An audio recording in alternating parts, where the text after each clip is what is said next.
Hi, I'm Robert Dutt, editor of CRN Canada. I'm here with Mark Snider from Ingram Canada. Mark? Hey, Robert. Thanks for joining us here at Tides of Change. Hey, thank you. Just finished our main session on which you sat on the panel, and one of the topics certainly that came up is the topic of financing. No surprise, given all that's going on right now.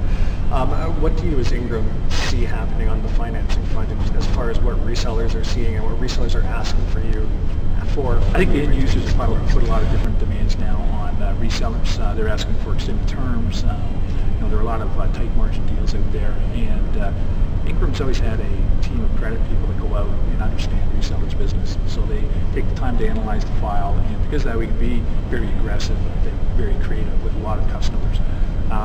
So even though we've offered this service for years, I think now we're seeing a lot of resellers start looking to it and start taking more advantage of what we can do. So things like lockbox type of deals where we can grant credit based on the strength of the end user, and along with that we can free up the rest of a reseller's credit line so that they have one big deal that doesn't clog up that credit line, and they don't have to start looking around for alternate sources of credit. So it's just one example of something that we've done for years at Ingram Micro, but it's being explored a lot more now, and I think it's really timely for a lot of our customers. Okay. In terms of creativity within the channel, what are some of the best things you've seen resellers doing for themselves on the financing and payments front? These things are so critical right now.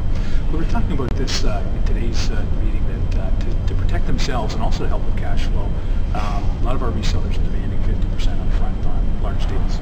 So I think that it definitely shows commitment from the end user standpoint, and if the end user can't provide that upfront, it's probably an alarm bell for some of our resellers.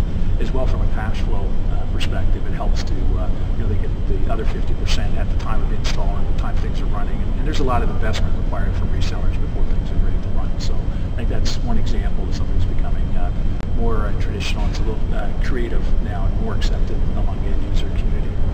The thing that we've started doing more with our resellers is helping them analyze the strength of their end users, and for some people they've had relationships with end users for years but have never examined or asked for credit information from them. So their criteria is often that they've always paid on time and they're good credit risk. But those companies themselves are starting to see different market conditions, and they can be weakening during this time, and that would be imperceptible to resellers. So they can work with Ingram Micro to understand what's going on with the end user's financial positions. We can give them some warning or heads up if we see something they should be concerned with. The topic of partner relationships and collaboration certainly came up in the general session, as it frequently does at this kind of event. You guys are clearly quite involved with both venture tech and SMB Alliance on those fronts. On a stream from sort of just beginning to really fully actualized, how actualized do you think the ideas and the relationships between solution providers are right now? I think it's something that our resellers have been ahead of the curve on, especially in the VTM. So I think that now that it's become recognized as critical, right? We haven't heard those kind of words before. There are a lot of VTM members who do hundreds of partnerships in a year, and so I'd say that community is well developed along those lines. It allows them to offer better solutions to their customers and get a better relationship and drive more revenue out of each opportunity.